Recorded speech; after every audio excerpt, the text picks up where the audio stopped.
We start with some issues of land dispute. The chief of Fete Zongo has issued a 2-week ultimatum for government to intervene in recent disturbances at Kasua Millennium City, which left at least one person dead. Well, the deceased died of gunshot wounds, and some landlords at Millennium City Sector 4 at the weekend met with the Fete Zongo chief and other community leaders to register their displeasure over the recent happenings.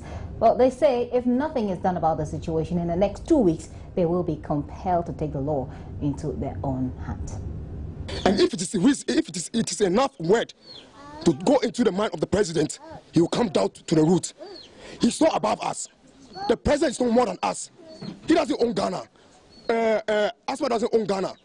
The president is no more than a person to come down to us and talk to us. We are not listening to anybody. We want him to come down and talk to us. Let us know that this is what we need to do. We want to see. I said 1 week because I planned like on Tuesday I'm holding a press conference, but my brother said 2 weeks. We will leave it there. That 2 weeks we will hold a press conference. After the press conference we will advise ourselves. And we mean it. We reported this was the first time. As I said, it started a decade ago. Nothing has been done. We went to the police station. We reported the issue. They called him and advised him not to go there. But just because the police wasn't by his side, he took the military there because they were stupid enough to go there. We know a badge, no car number plate. And what I was shocked about is if really, I don't know whether they are rebels, they are Ghanaians, they are not Ghanaians, they are soldiers or not, I don't know. But this is what I want to ask. If truly the government of Ghana or the police force works, why didn't they put those people behind the bars and let the commander come down and identify them whether they are true soldiers, because they don't have any crest to show that they are soldiers. The car has no number plate. So what shows they are soldiers? They should have been detained for their commander to come down to see whether they are true soldiers or not. But none of this have been done. We heard that some of the military. Very sad situation for the residents. Definitely a guy who is not happy, but let's move on from there now. The Member of Parliament for Ablekuma West, Esla Owusu Ekufo, has charged the chairperson of the Electoral Commission to investigate the alleged involvement of its IT department in adding names of foreigners to the electoral register. And according to her, the alleged criminal act would not have been possible without the support from the personnel at the IT department of the Electoral Commission. Well, she tells Joy News the EC chairperson must also ensure there's a credible electoral system and must rid the commission of staff who are that much compromised. Eslo Owusu Ekufo, who is seeking re-election on the ticket of the MPP, dismissed suggestions the party's playing the tribal card with its call for a new voters register. But how can a call for a new election be targeting a certain category of people? I feel absolutely. I think that it is only a very warped mind that can come to that conclusion. If we say we found people who are on both the Ghanaian and Togolese register, how can you say it's targeting the Volta region?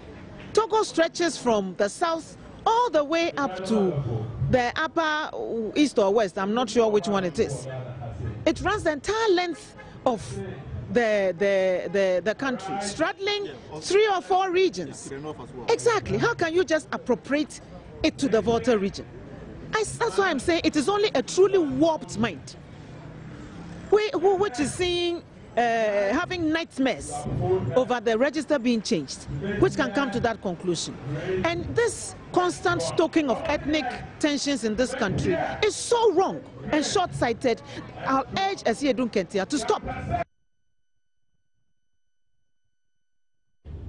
The Axim constituency organizer of the National Democratic Congress, Joseph Kwesi Chi, and his young pregnant sister, Theresa Isima, were last night killed in a motor accident on the Piminim Exim Road. Information gathered by Joy News indicates the two were returning to Takwa after attending a friend's wedding. On reaching Anaje, which is just a few minutes' drive from Axim at about 8 p.m. on Saturday, the Mahindra pickup in which they were traveling ran into an articulated truck, killing them instantly.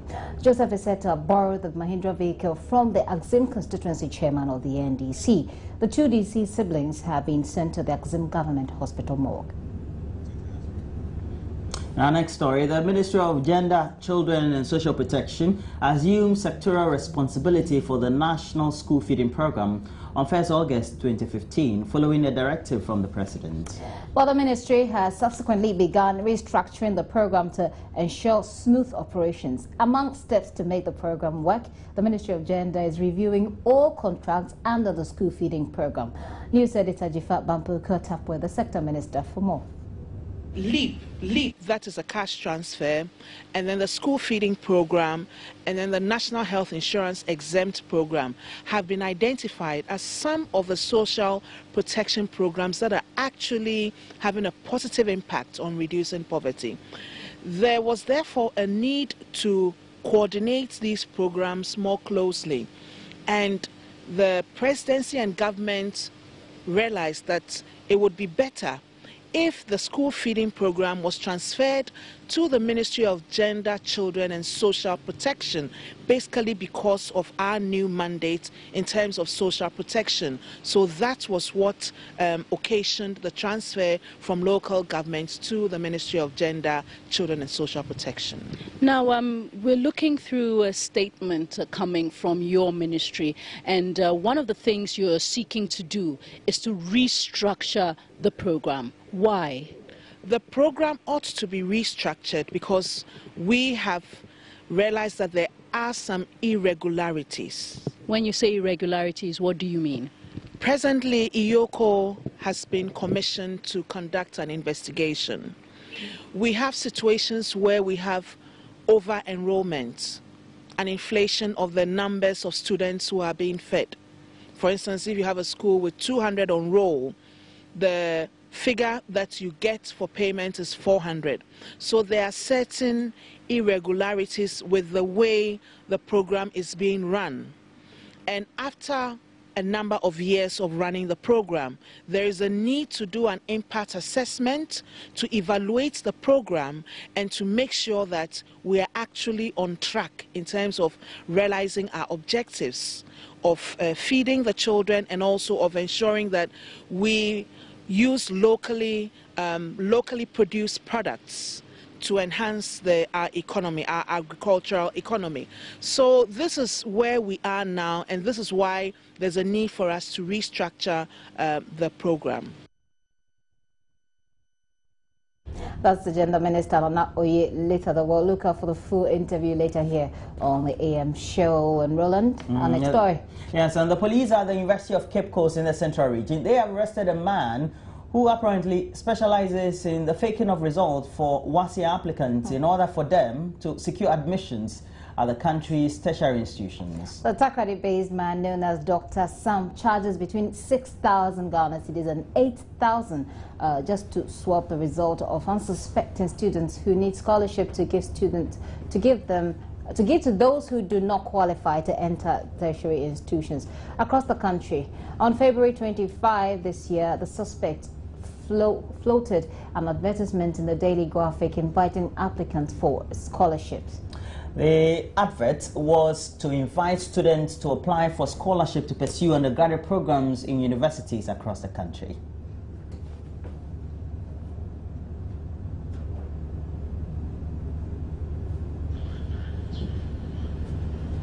Well, to think that you got some good grades just to be swapped, that's really uncalled for. Yeah, and I heard that it was a parent of one of the affected students who had a very good grade, who really went to the university to protest to find out and say, look, I think that my WATS application deserves to be here, yes, right? And she's not even, you know, the WAT really didn't apply to the UCC. Wow. And she saw the name on the board. Wow. What they do is after you get admission, then they formally apply to the university or write to the university to change the name of the students. Wow, yeah, interesting. It's good that the law has actually grabbed him now, but well, probably our final story. Ghana has gone by 3 places in the latest global competitive report. The rankings show that Ghana went up from 114 to 111 out of 144 countries assessed in the report. According to the World Economic Forum, compilers of the report, Ghana's jump was influenced by improvements in the country's macroeconomic environment compared to last year, and also an improved financial market. For instance, when it comes to financial market development, Ghana was ranked 62 out of 114 countries in the world. It was also ranked 11th best country in Africa. But when it comes to having a conducive environment for doing business, Mauritius came on top as the best in Africa.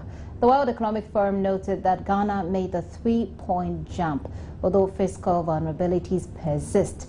The government deficit stood at 10.8% of GDP in 2013, more than twice that of 2 years ago.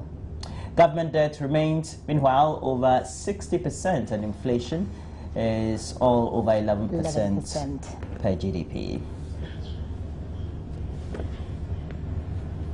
Prices of foodstuff and commodities at the Kaneshie Central Markets in Accra have slightly apparently increased in the first week of September as against the same period last month. Well, in some instances, commodity prices remained unchanged for the period. Joy News' Rosalind Sewa Opong has the rest of that story.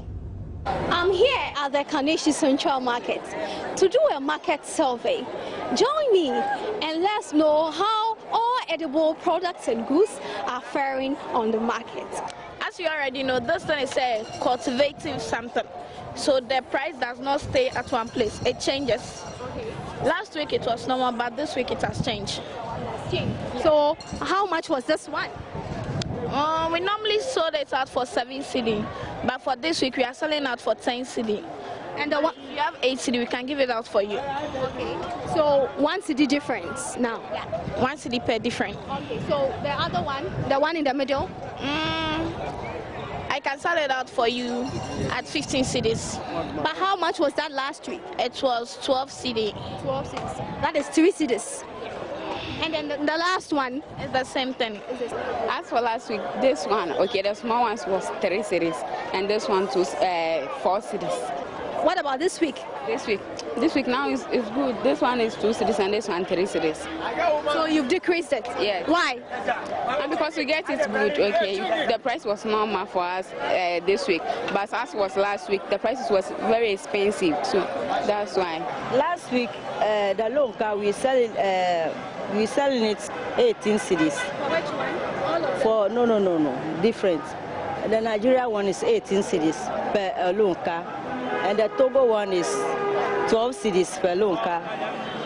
And this Niger one's also 10 cedis per lonka. The Nigeria is the same price, but the red one, they reduce small, 11 cedis. Why? Because the new one is coming, that's why they are reducing it.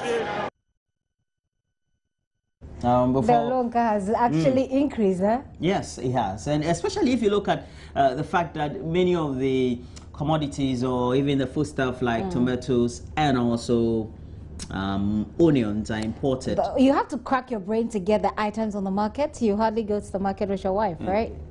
I actually don't go to the market. You actually don't go. Yeah. Exactly. It shows. It shows. It quite. But the only thing that's not increasing is our salary, right? Yeah.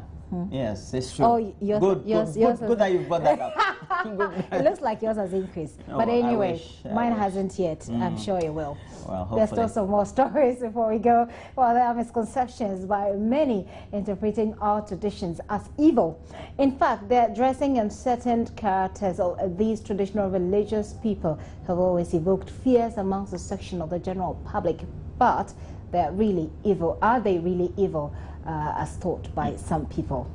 Well, we'll find out. And this very question is being answered by a report that's compiled by emmanuel.atani. The Homowa Thanksgiving service will be held annually to climax the celebration.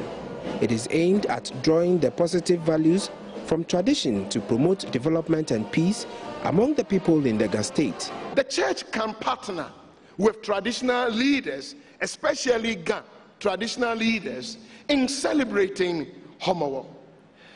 Our understanding of Homowo is hooting at hunger, that once upon a time our forefathers and mothers faced famine, but with proper planning, divine intervention, teamwork and hard work, They were able to solve their problems to the point that they could hoot at hunger. And that is why we are saying, then we can identify with traditional leaders and have Christian dimensions of Homowo. And so subsequent years, we are going to have Homowo praises, Homowo prayer meetings, Homowo Bible quiz, Homowo crusade, and Homowo Thanksgiving church services.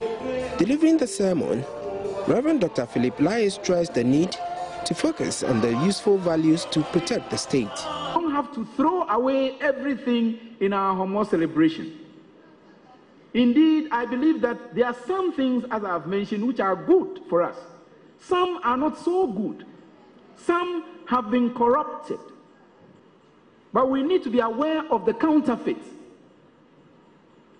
That there is a counterfeit, but there is a real thing. And that's the way we need to approach the Homowo celebrations. He also urged the traditional leaders to respect their own tradition and mend the divisions in the families.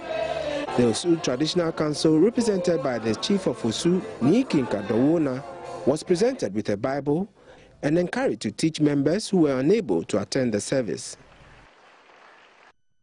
Tradition and modernity. It looks beautiful. Whichever way you look at it, that's us, really. Yeah, I remember if you go to Benin, about 60% of the population really are traditional worshippers. Yeah, so it's not really about the worship. So it's a norm there, but you know, when you have a vice versa rate, then it becomes an issue. So you have a lot more Christians, blah blah blah, against the others, and you say, nah, not really, not really. It's about what you believe. Yes, I believe that whatever you believe in will work for you. Great. That's what I believe in. But I believe in God, the supreme being. The supreme being. All right.